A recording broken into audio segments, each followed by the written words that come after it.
How you doing? Wow, wow, wow, wow, wow. Yesterday's page was incredible. It was a key daf. If you missed it, you definitely want to make up that one. The four who entered the orchard: Ben Azai, Ben Zoma, Elisha ben Avuya, and Rabbi Akiva. Only Rabbi Akiva went in and returned in peace. Ben Azai died. Ben Zoma lost his mind. And Elisha ben Avuya went bad. And today we're going to learn quite a bit more about Ben Azai, Ben Zoma, and especially Elisha ben Avuya, who came to be known as Akhir, the other. This is a very colorful, very rich, very full page. Lots to cover tonight. Wow. First, our minds, I think, are all of us somewhat distracted. The nation at war. I mean, the nation. Our nation is not at war, but the world, has a war in it now. Europe has a war in it now, the likes of which has not been seen in many decades. And let's dedicate tonight's class to peace. May there be peace. May we only hear good news. Please, God, bring peace. Particularly on my mind is the city of Uman that I heard just a short time ago, where I've been twice in Ukraine to spend Rosh Hashanah. 80,000 Jewish men have been going there in recent years. COVID changed things somewhat, but I was there in 2019 and 2018, and it's, just an incredible experience to spend Rosh Hashanah with so many, such a spiritual high with so many tens of thousands of guys who go there for Rosh Hashanah to daven, to pray by the grave of the holy Rebbe Nachman of Breslov, who's buried in Uman, Ukraine. That city was attacked today. People died, at least 4 were killed, who knows how many more. I just read an announcement 5 minutes ago that the Jewish community of Uman is going to give support and fight alongside the Ukrainian soldiers who are fighting for freedom. My great-grandfather came from Odessa. We don't know how many generations, but many generations of Litvaks lived in Ukraine. So please, God, let there be peace. Who is with us tonight as we gather to learn a spectacular daf? Chagigah, page 15. Stephen in New Hampshire, Paul in Chicago, Renee in Indiana, Nancy in North Carolina, Patrice in Utah, Bill in mid-Missouri, Tori in New York, PK in Colorado. Elvis in New York, Paula in the Great Northwest, Devorah in Ocala, Florida, Karen in North California, John in Maine, Melissa in Great Neck, James in Indianapolis, Bella in the icy cold of Texas, David in Indiana. Tom says, Shalom. People are saying, Amen. Thank you. May we only hear good news. May we hear that there is peace. And Ifa in Florida. Welcome, everybody. Let's get right into it. So we picked it up yesterday, and we ended yesterday with the great classic story. 4 entered the orchard, the 4 that I just mentioned at the top of the show tonight. So we finished yesterday by saying, and only Rabbi Akiva came out safely, came out shalom, whole. Peace, right? Peace and wholeness, same word in Hebrew. So, the candle, thank you. Let's light up the darkness. It needs lighting up.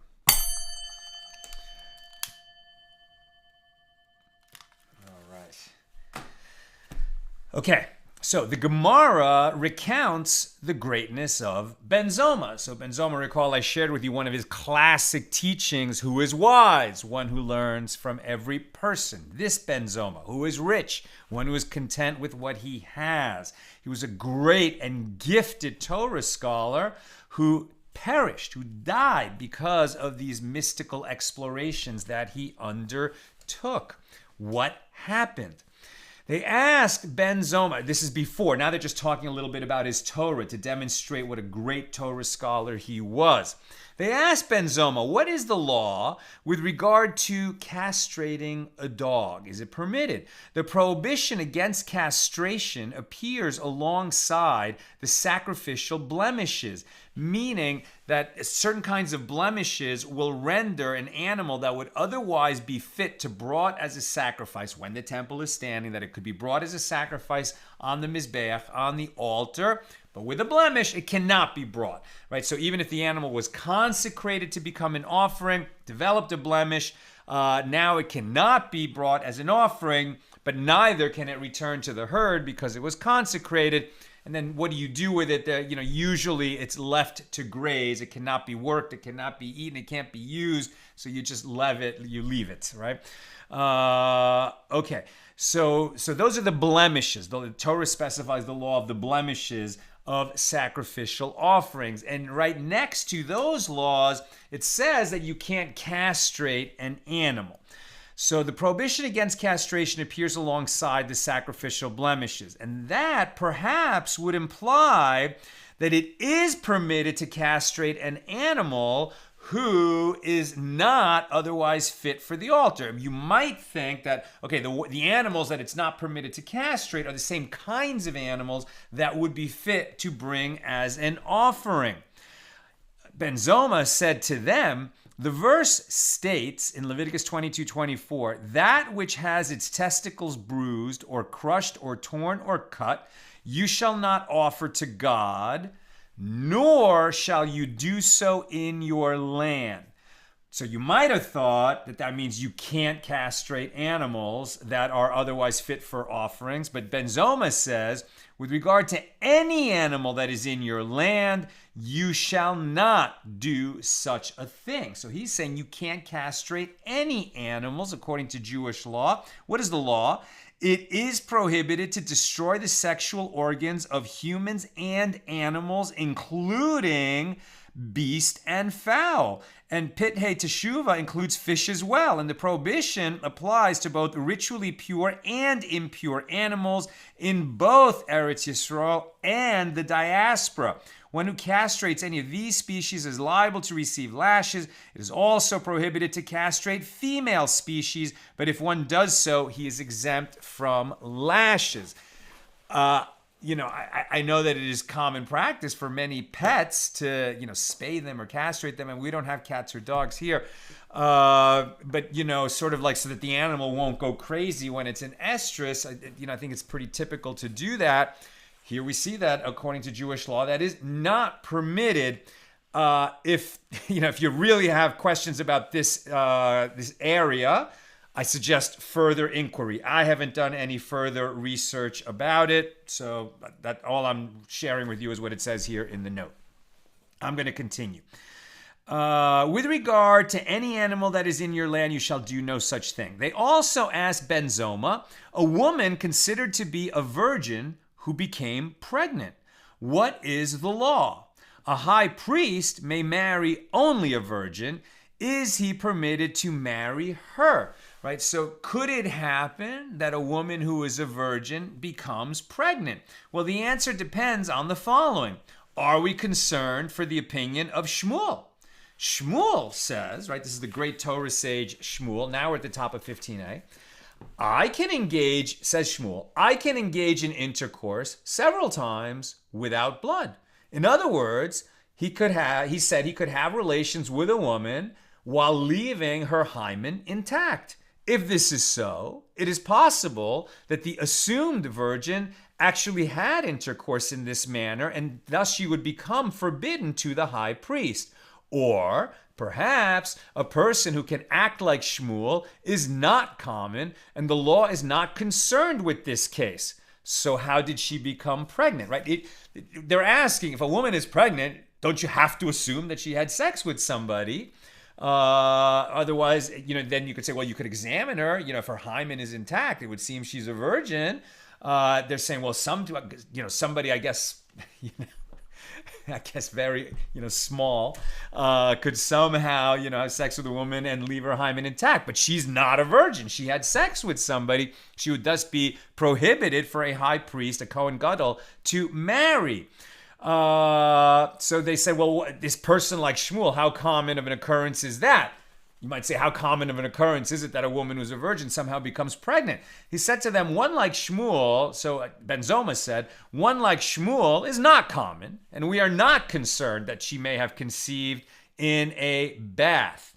And we are concerned that she may have conceived in a bath, right? So it's unlikely that a man could be, somehow able to have sex with a woman and she still has a hymen intact.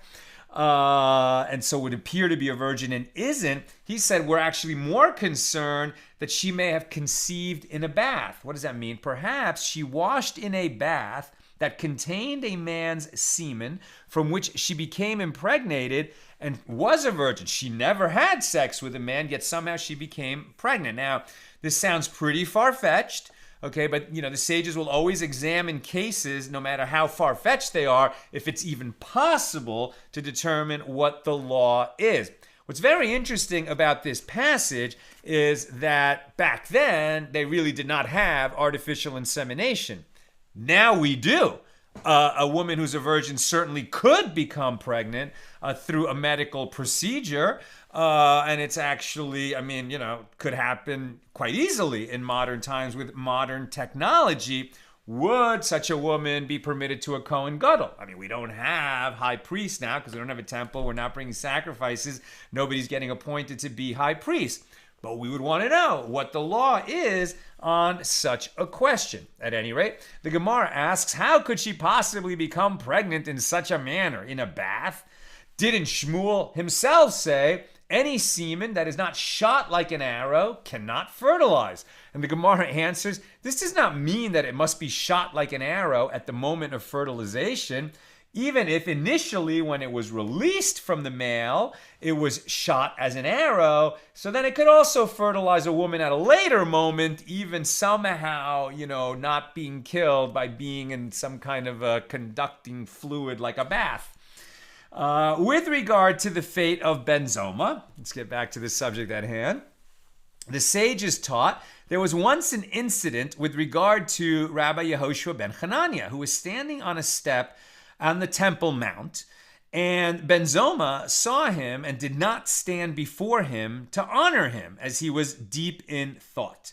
And Rabbi Yehoshua said to him, from where do you come and where are you going, Benzoma? In other words, what is on your mind that you're so distracted that you didn't stand up before your elder? And he said to him, so Benzoma said, well, in my thoughts, this is probably after he apologized, in my thoughts, I was looking upon the act of creation, bereshis, right? That other mystical area. And I was looking upon the act of creation and specifically at the gap between the upper waters and the lower waters, right? That we read about in the account of creation at the beginning of Genesis. And he says, as there is only the breadth of a mere 3 fingers between them, between the upper waters and the lower waters. Right? We read that God said, I think on the second day, let there be a firmament to divide between the upper waters and the lower waters, right? And so how big is this gap between the upper waters and the lower waters? It's the breadth of 3 fingers. As it is stated, Genesis 1:2, and the Spirit of God hovered over the face of the waters. 2, plural. Over the face of the waters, like a dove hovering over its young without touching them. Beautiful image. Rabbi Yehoshua said to his students who had overheard this exchange, Benzoma is still outside, i.e., he has not yet achieved full understanding of these matters. It might have been this kind of a challenge, like he was obviously interested in these matters. He wasn't quite grasping it. He kept digging, right, and eventually comes to that place when, alongside Akiva ben Azai and Elisha ben Avuya, he got up there and never came back. The Gemara explains, now, this verse, and the Spirit of God hovered over the face of the waters. When was it stated? On the first day. whereas the division of the waters occurred on the second day, as it is written, and let it divide the waters from the waters, Genesis 1:6. How then could Benzoma derive a proof from the first verse?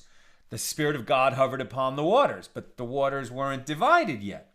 Rav Acha bar Yaakov said, like the thickness of a thread is the gap between the upper and lower waters. And the rabbis said, like the gap between the boards of a bridge.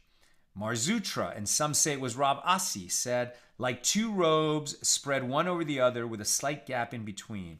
And some said, like two cups placed one above the other. This is one of those areas where we're not going to get a thorough explanation because you don't teach Maseh Bereshis or Maseh Merkava, publicly and to students who don't already basically know it. And the Gemara stated earlier that Akhir chopped down the saplings, meaning he became a heretic. So now we're moving. That's what we're going to hear about Benzoma. Now we're moving on to Elisha ben Avuya, who came to be called Akhir, the other, like the other one. With regard to him, the verse states, "Do not let your mouth bring your flesh into guilt." Do not let your mouth bring your flesh into guilt. Ecclesiastes 5:5. The Gemara poses a question. What was it that led him to heresy? Right? He went up to those mystical realms and he came back and he was a heretic and he became an enemy of the Jewish people. What happened? While he was up there, he saw the angel Metatron, who was granted permission to sit and write the merits of Israel, meaning that he was granted permission to be seated even in the presence of God.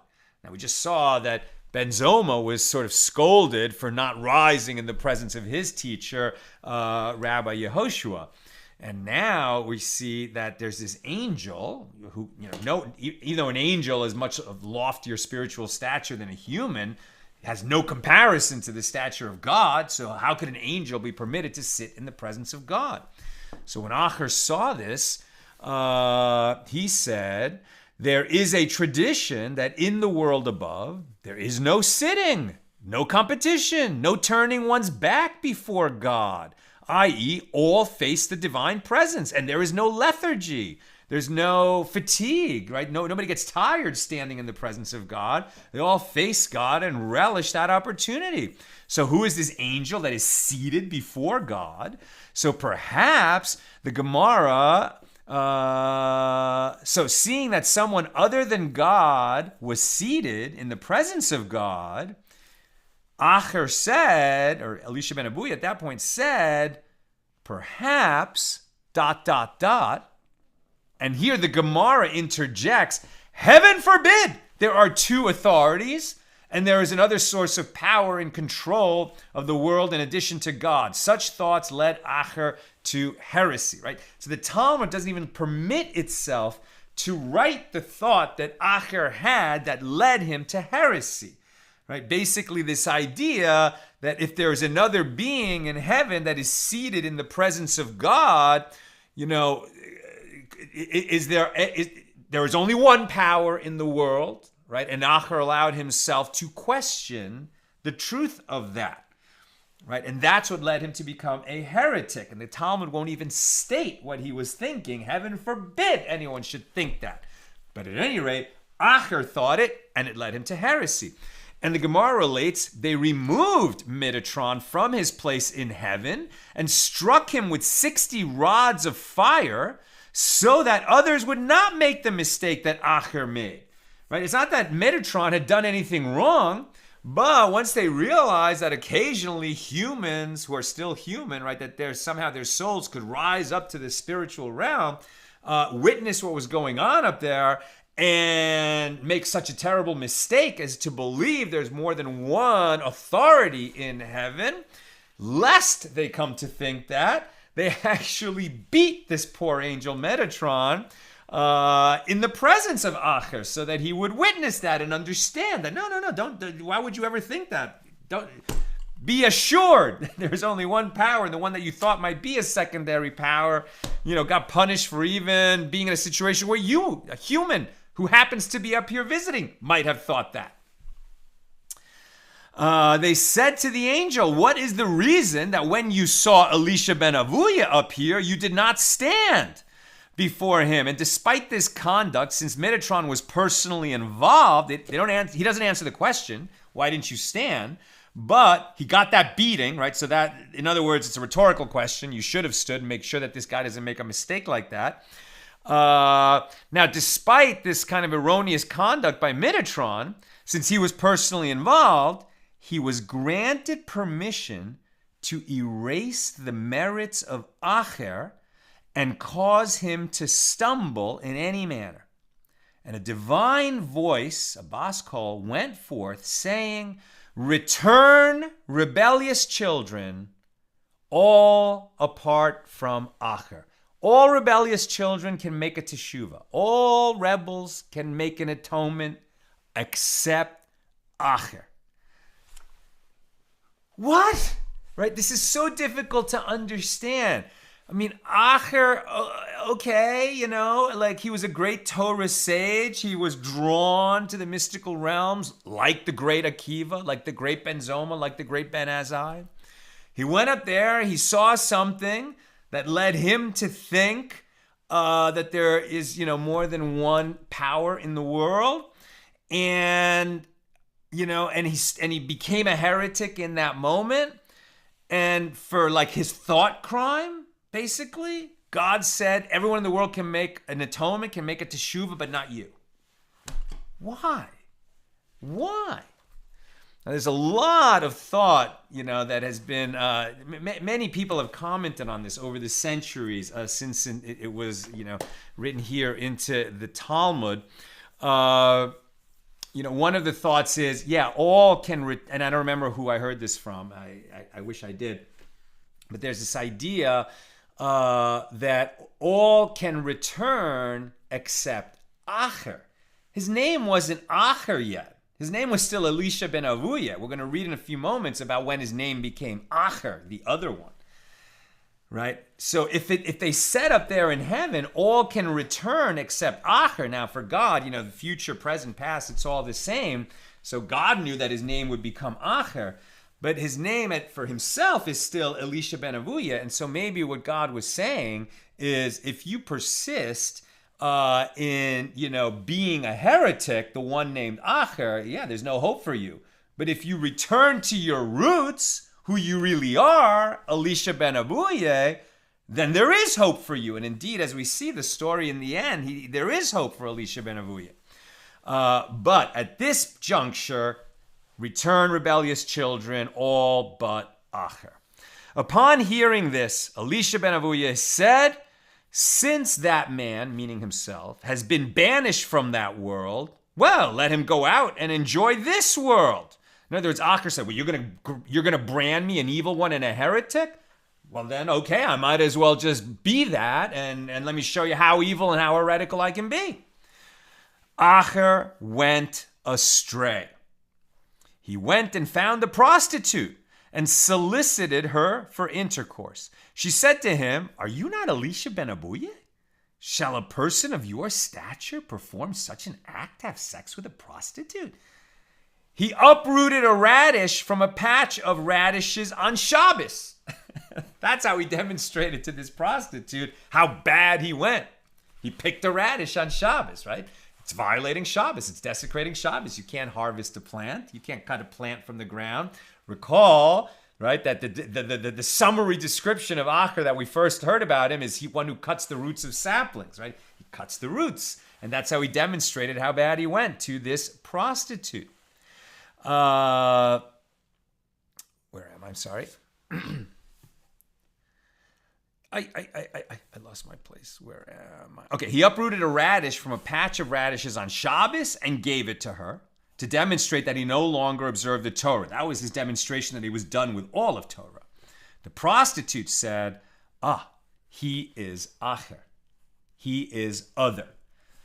Maybe he looks like Elisha ben Avuya, but no Torah sage, no Torah scholar, no Elisha ben Avuya would do what this man just did to violate Shabbos in this, overt manner to prove to her that he was not a Torah Jew and that he was serious in wanting to, pay for the services of a prostitute. The Gemara relates, Akhir asked Rabbi Meir a question after he had gone astray. He said to him, right? So Rabbi Meir was a bit of a younger sage. So Elisha ben Avuya was his teacher. So Akhir said to his student, Rabbi Meir, the great Rabbi Meir, who would become one of the greatest sages ever, Akhir asked Rabbi Meir a question after he had gone astray. He said to him, what is the meaning of that which is written? Ecclesiastes 7:14, God has made even the one as well as the other. And Rabbi Meir said to him, what this means is that everything that the Holy One, blessed be he created a similar creation corresponding to it. It's like he made everything in pairs. He created mountains and he created hills. He created seas and he created rivers. Akhir said to him, Rabbi Akiva, your teacher, did not say so, but explained the verse as follows. Everything has its opposite. He created the righteous, he created the wicked. Right? Akhir is saying to Meir, you're a righteous person, I've gone wicked. Right? He created the righteous, he created the wicked. He created the Garden of Eden, he created Gehenna, the place of purifying the wicked. Each and every person has two portions, one in Gan Eden, one in the Garden of Eden, one in paradise, and the other one in Gehenna. If he merits it by becoming righteous, he takes his portion and the portion of his wicked colleague in the Garden of Eden. If he is found culpable by becoming wicked, he takes his portion and the portion of his colleague in Gehenna. What does this mean? Says Rav Steinsaltz, this is because one who causes others to sin is punished for their sins as well. Similarly, a righteous person who causes others to do righteousness earns merit for the righteousness that others do, right? If you cause others to do mitzvahs, you share in their merit. But if you cause others to sin, you share in their sin. Rav Mesharshia said, what is the verse from which this is derived? With regard to the righteous, it is stated, therefore in their land they shall possess double, Isaiah 61:7. Whereas with regard to the wicked, it is stated, and destroy them with double destruction, Jeremiah 17:18. Therefore each receives a double portion. Akhir asked Rabbi Meir another question, again after he had gone astray. What is the meaning of that which is written? Gold and glass cannot equal it, neither shall its exchange be vessels of fine gold. Job 28:17. If it is referring to the praise and honor of the Torah, it should have compared Torah only to gold. Why would you compare Torah to gold and glass? Gold is precious, glass is common. Why would Torah be compared to both substances? So he said to him, Rabbi Meir said to him, well, this is referring to words of Torah, which are as difficult to acquire as gilded vessels and vessels of fine gold, but are as easy to lose as glass vessels. And Akhir said to him, no, Rabbi Akiva, your teacher, did not say so, but taught as follows. Just as golden vessels and glass vessels have a remedy even when they are broken, as they can be melted down and made into new vessels, so too a Torah scholar, although he has transgressed, has a remedy. And Rabbi, the reason that Torah is likened to gold and glass, right, is that both of them, if they become soiled, can be melted down and made anew. Well, you, Akhir, who've gone bad and have distanced yourself from Torah and the Torah scholars and the academy and our whole lifestyle, you can come back. You can come back, says Rabbi Meir. What does Akhir say to him? I have also heard the following declaration behind the dividing curtain, which conceals God from the world. Return, rebellious children, apart from Akhir. There is no remedy for me. God himself told me I can never make atonement. And the Gemara cites a similar story. The sages taught there was once an incident involving Akhir, who was riding on a horse on Shabbos, and Rabbi Meir, who was walking behind him to learn Torah from him. The only one, after Akhir went bad, he was excommunicated from the community, and no sages would talk to him except Rabbi Meir. Rabbi Meir, had a relationship with him, realized that even after he went bad, that he was a great he was still a great Torah scholar and possessed beautiful Torah. And so would, just didn't want to write him off. It was like that huge heart of Rabbi Meir. So okay, you can't ride a horse on Shabbos. You can't get benefit from an animal on Shabbos. So get the picture. This is a very famous incident. So Akhir riding on his horse and Meir walking alongside behind him, right? And he just wants to, and they're leaving town, as it were. Nobody else will talk to Akhir, but Rabbi Meir says, teach me something. Share some of your Torah. I know you have great Torah. I want to hear it. Talk to me. And they walk along the road like this talking. And after a while, Akhir said to Meir, Meir, turn back, for I have already estimated and measured according to the steps of my horse that the Shabbos boundary ends here, right? As we learned in Tractate Eruvin, you can only walk a certain distance, 2,000 cubits from the edge of town. That the Shabbos boundary ends here, and you may therefore not walk. You can't walk any further than that on Shabbos. Your boundary is here. I don't keep Shabbos, says Akhir. Yes, obviously I'm riding a horse, but you keep Shabbos, so stop here. This is as far as you can go. Rabbi Meir said to him, you too return to the correct path, right? Meir's always trying to get him to make teshuvah and to come back. And Akhir said to him, but have I not already told you that I have already heard from behind the curtain, right, beyond the veil, in that upper world, that God said, return rebellious children apart from Akhir. Nevertheless, Rabbi Meir took hold of him and brought him to the study hall, wouldn't let him go, physically brought him back, and brought him to the study hall. So this is a kind of common trope in the Talmud, that when sages have something that is troubling them, they're trying to get an answer for something that it's not coming, they'll walk to a study hall like a cheder, where children are studying. Even on Shabbos, children could be studying Torah, and say to them, what verse are you learning? Right? It's almost like opening the book at random and plopping your finger in, like that's going to be a message from heaven. But instead, they just say to a child, what verse are you studying today? So they went to the study hall, and Akhir said to a child, by way of divination, recite your verse that you studied today. Recite it for me. And the child recited the following verse to him. There is no peace, said the Lord, concerning the wicked. Isaiah 48:22. So Meir brought him to another study hall, and Akhir said to a child, recite your verse for me. And the child recited, for though you wash with niter and take for you much soap, yet your iniquity is marked before me. Jeremiah 2:22. So they brought him to another study hall. Akhir said to the child, recite your verse. The child recited, and you, spoiled one, what are you doing that you clothe yourself with scarlet, that you deck yourself with ornaments of gold, that you enlarge your eyes with paint? In vain you make yourself fair. Third time where the verse is obviously saying to Akhir, there's no hope for you. You can try to make a teshuvah, try to make atonement. There's no hope for you. You're too far gone.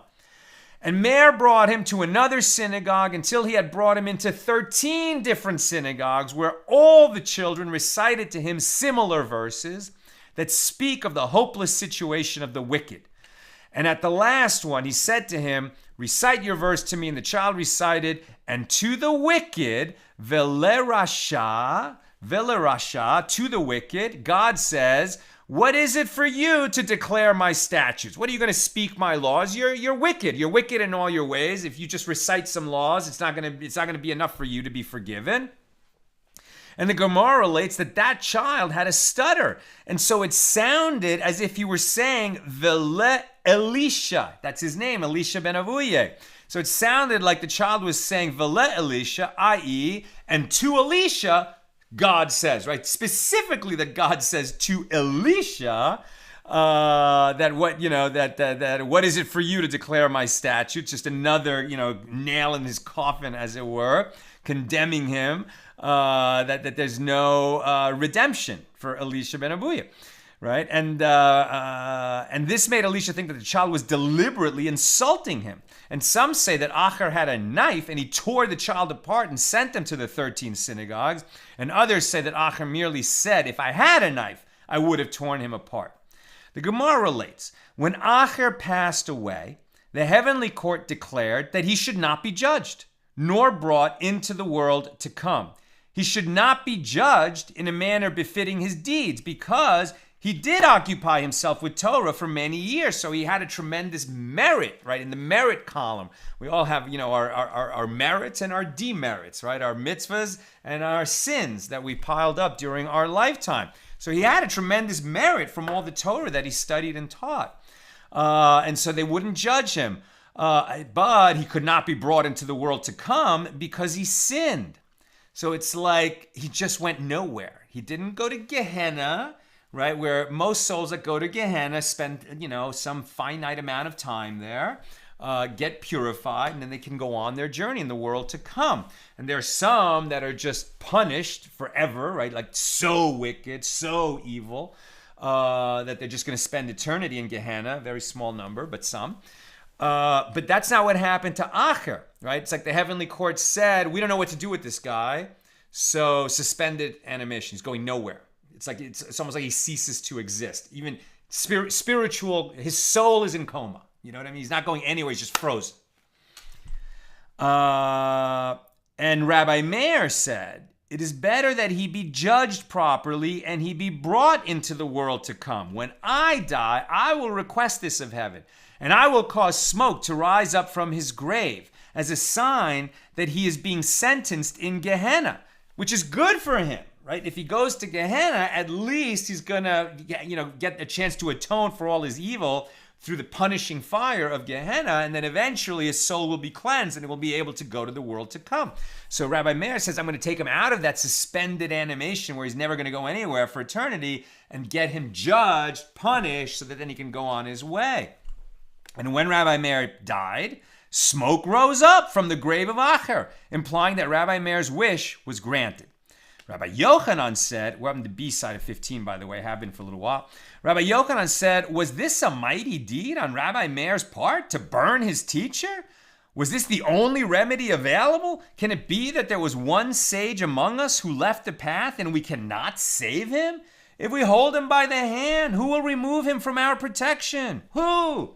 Rabbi Yochanan continued and said, when I die, I will have the smoke extinguished from his grave as a sign that he has been released from the sentence of Gehenna and brought to the world to come.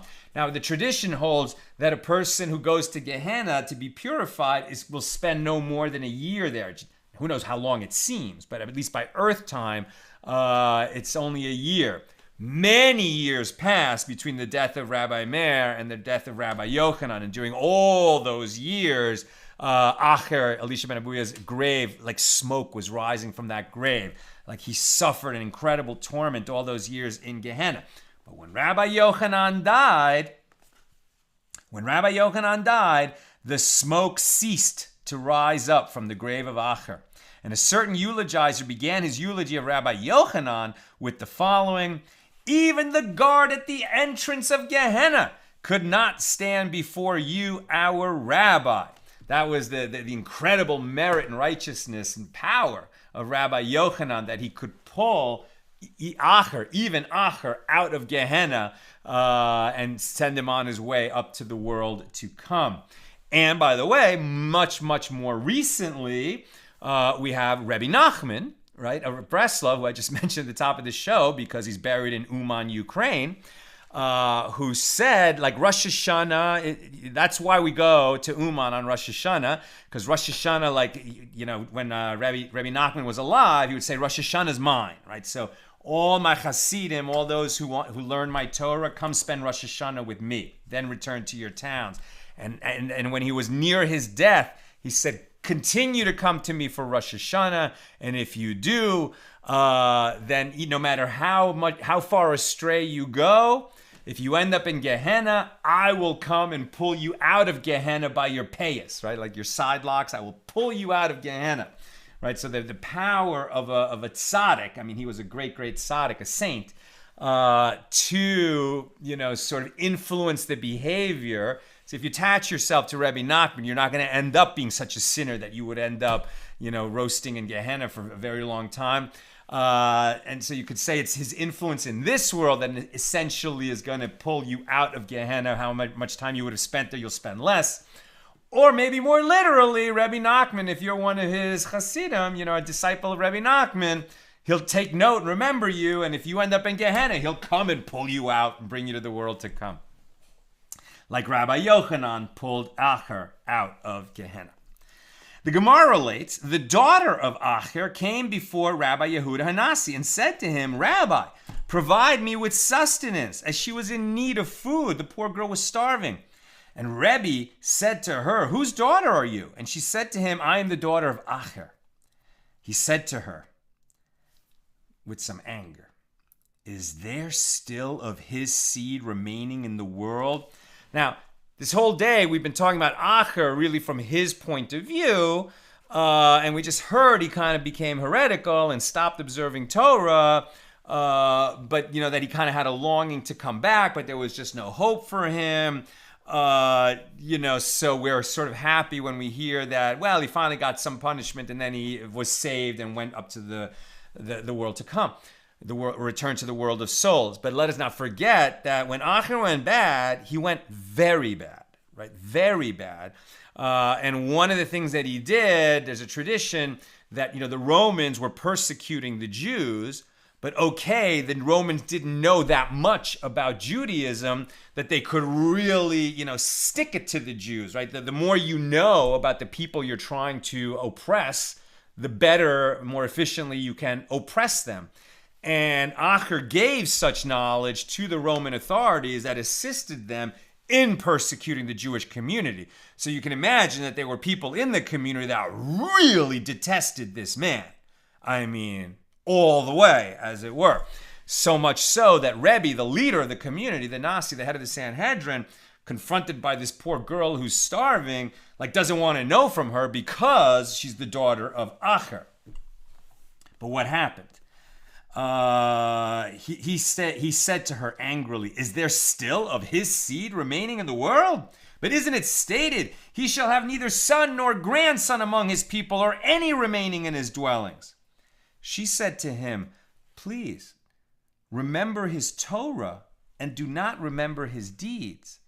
Before he went bad, he learned and taught and shared much Torah, even contributed to the body of Torah in the world, right? We saw a teaching of Elisha ben Avuya in Pirkei Avos, right? He made the greatest hits of Jewish wisdom of the sages. So she says, remember his Torah and do not remember his deeds. Immediately, fire descended and licked Rabbi Yehuda Hanasi's bench. Right? It's like fire came from heaven and struck the bench that he was sitting on, like a near miss. He realized that he'd been reprimanded for taking out his vitriol against her father, against this poor girl who just came to him because she's hungry. Rebbe wept, and he said, if God protects the honor of those who treat the Torah with contempt in such a manner, meaning the honor, in this case, the daughter, the descendant, right? So one who was so vile with the community and with Torah itself as Akhir was, but God protects his offspring,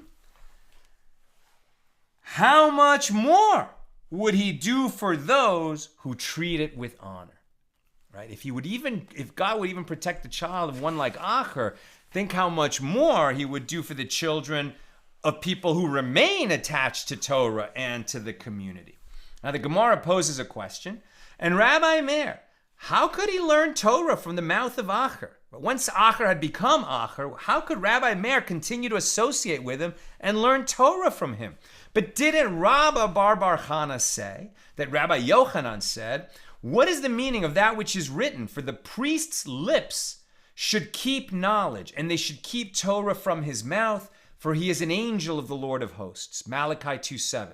And the verse teaches, if the rabbi is similar to an angel of the Lord of hosts, meaning he's perfect in his ways, then they should seek Torah from his mouth. But if not, they should not seek Torah from his mouth. And indeed, what is the halacha? What is the law? One may not learn from a teacher who behaves improperly, even if he is a great Torah scholar, until the scholar mends his ways. And the sages say that if a teacher is not similar to an angel of God, one should not seek Torah from his mouth, right? So no matter how great a teacher he is, if he's a sinner, and not like like he's just human, he sins now and then, like the way all people make mistakes. But if there's something vile about his personal conduct, then you should not be learning Torah from him. So how could Rabbi Meir be learning from Akhir? Reish Lakish said, Rabbi Meir found the verse and interpreted it homiletically. The verse from Proverbs 22:17, incline your ear and hear the words of the wise and apply your heart to my knowledge. It does not say to their knowledge, to the words of the wise, a wise person. It doesn't say incline your heart to that person's knowledge. It says incline your heart to my knowledge, meaning God. In other words, one must listen to the words of the sages despite their flaws, provided that their opinion concurs with that of God. If the Torah is legitimate, then you can learn from it, even if it comes from a very flawed person. Rav Chanina said that one can find support for this idea from here. Listen, daughter, and consider and incline your ear. Forget also your own people and your father's house. Psalm 45, which likewise indicates that one must listen to the words of a sage while forgetting, meaning ignoring, the faulty aspects of his teachings. And the Gemara asks, well, if so, the verses contradict each other. For one source states that one may learn only from a scholar who is perfect in his ways, while the other indicates that it is permitted even to learn from one whose character is flawed. And the Gemara answers, this is not difficult, la kasha. This case in which it is permitted to learn from a flawed scholar is referring to a student who is an adult, whereas that case which prohibits doing so is referring to a student who is a minor, who should learn only from a righteous person so that his ways are not corrupted by a teacher with flawed character. Much more dangerous to have a corrupt person teaching children than teaching adults who are more developed and can distinguish for themselves what is proper behavior and what is not. When Rav Dimi came from the land of Israel to Babylonia, he said, in the West, in the land of Israel, they say Rabbi Meir ate a half-ripe date and threw the peel away. In other words, he was able to extract the important content from the inedible shell. Right? Rabbi Meir was such a great and gifted sage in his own right that he could learn something from Akhir and easily distinguish what was good and right and good Torah from the evil ways of Akhir. That was no challenge for Rabbi Meir. And Rava taught, what is the meaning of that which is written? I went down into the garden of nuts to look at the green plants of the valley. Song of Songs 6:11. Why are Torah scholars compared to nuts? To tell you, just as this nut, despite being soiled with mud and excrement, its content is not made repulsive as only the shell is soiled, so too, a Torah scholar, although he has sinned, his Torah is not made repulsive. Further defense of Rabbi Meir being able to learn from Akhir. And the Gemara relates, Rabba bar Shaila found Elijah, the prophet, who had appeared to him. Right? Elijah never died, so from time to time he returns, walks among us, and even reveals himself to certain people for a specific reason, for a conversation, especially to righteous people. So Rabba bar Shaila found Elijah the prophet who had appeared to him. And he said to Elijah, what is the Holy One, blessed be he, doing? What is God doing at this moment? Elijah said to him, he is stating laws transmitted by all the sages. Isn't that a beautiful idea? God loves that we could learn and teach so much Torah in this world. And it's like God gave the original Torah and he enjoys, right, hearing the teachings that have been derived from the Torah and even repeats them. And when God does that, he does so in the Heavenly Academy in the name of the person who stated the Torah down here.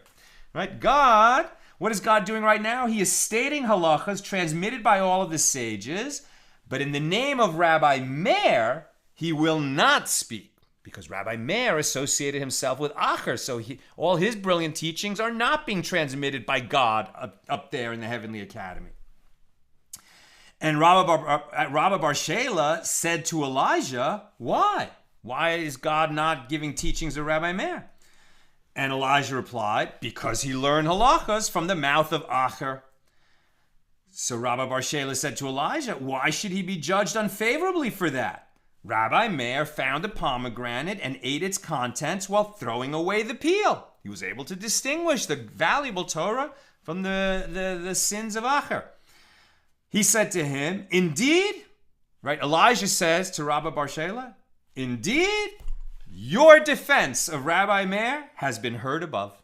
And now God is saying, my son Meir says, when a person suffers, in other words, by receiving lashes or the death penalty at the hands of the court, how does the divine presence express itself? Woe is me for my head. Woe is me for my arm.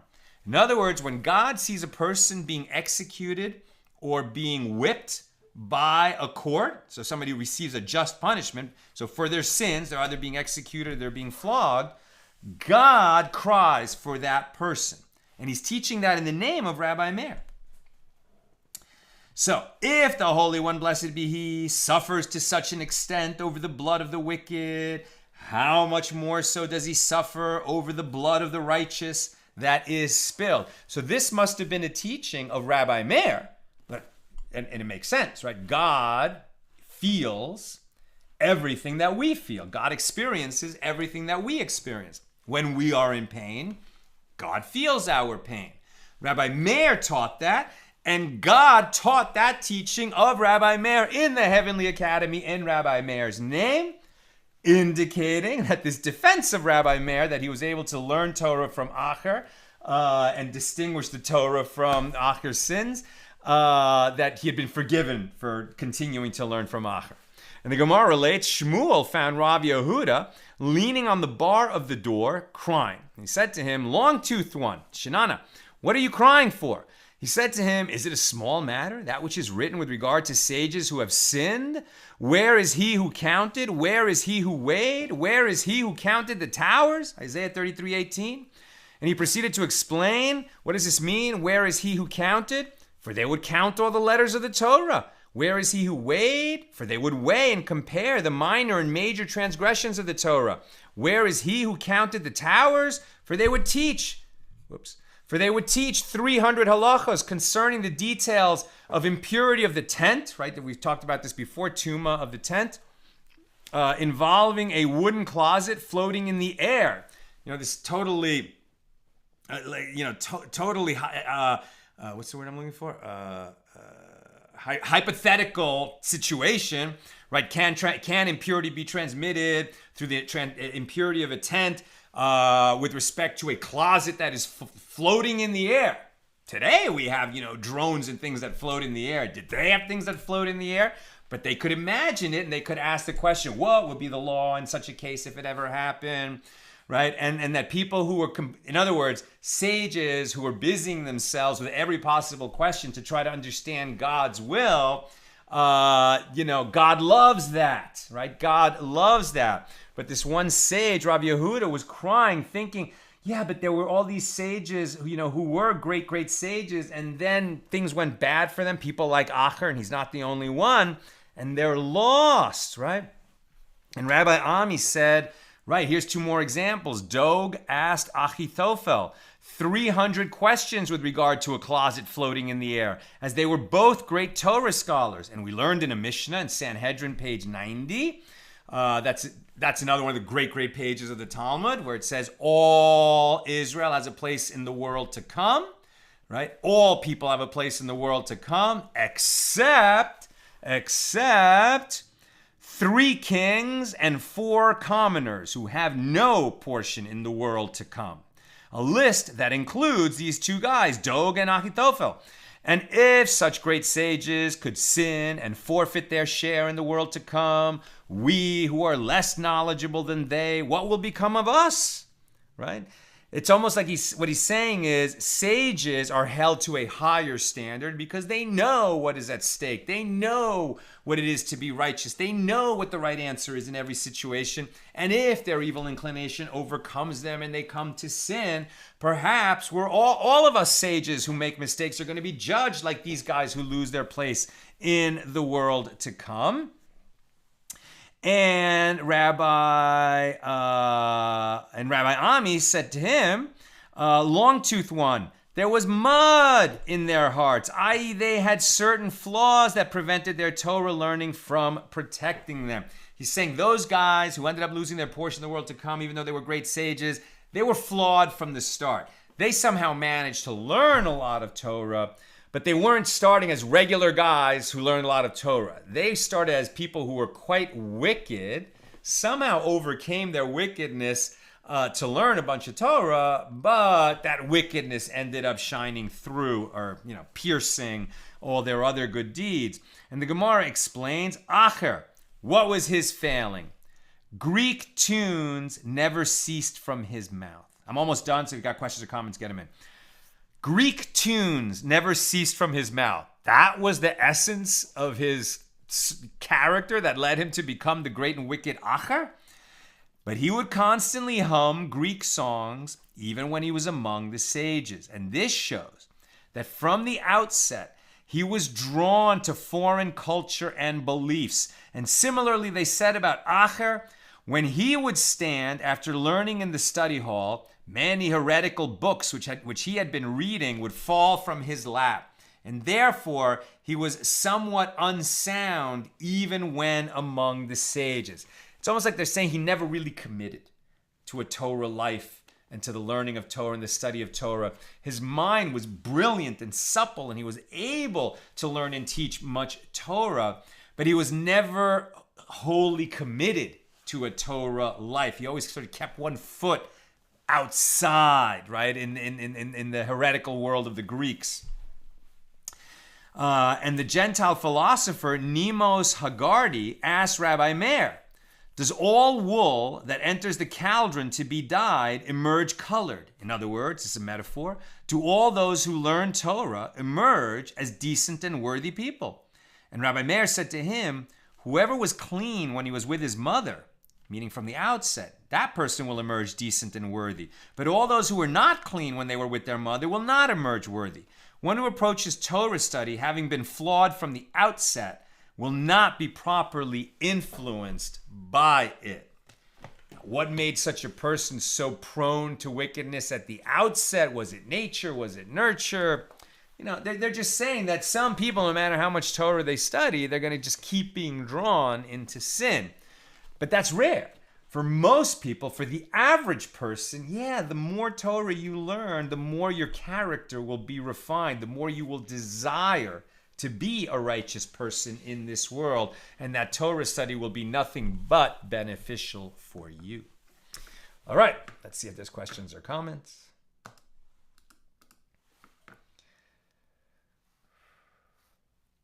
Exciting page, right? Wow. Okay, Renee, I learned today that some people sell their pets to a non-Jew, as with chametz on Pesach, and have the Gentile take the animal for neutering, spaying to get around this prohibition. Others argue that that is not permitted either. So there you go. It's a law that is still on the books, that a Jew is not permitted to castrate an animal, even a pet. But this is a mechanism that may or may not work. If this is something that you feel you need to have happen in your household, so for the sake of your pet, talk to your rabbi. Bill, Metatron's name is interesting in that, firstly, their name is Greek, and secondly, that it misses the usual ending of angelic names, either Ia or El, like Hashem or God, respectively. Right? So Metatron, very unusual name for an angel, and as I understand it, like one of the archangels, right? One of the highest angels. I think sometimes it's associated with Michael, which is sort of like the highest angel, and other times it's a separate angel. But this is not a class in angelology today. We'll have other days for that. PK says, so the Jewish people believe in purgatory. I'm not familiar with the doctrine of other religions. I definitely have heard that what Gehenna is very similar to what other traditions call purgatory. So it may be. But what I can tell you is that the concept of Gehenna is that it is a place. It's very unpleasant to be there. But for the vast majority of souls in this world, if they must go there, they're going there temporarily, and then, having been purified, will be able to continue on their journey into the world to come. But the thing to remember is, according to the Jewish tradition, right, when we return to the world of souls, it's not binary. It's not, heaven or hell.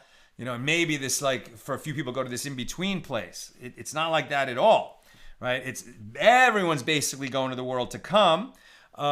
In the world to come, there's infinite number of places where you could end up. So the more merit you acquire in this world, the closer to the heavenly throne you'll be in the next world. You may require a period of refinement in Gehenna before you can assume your place there.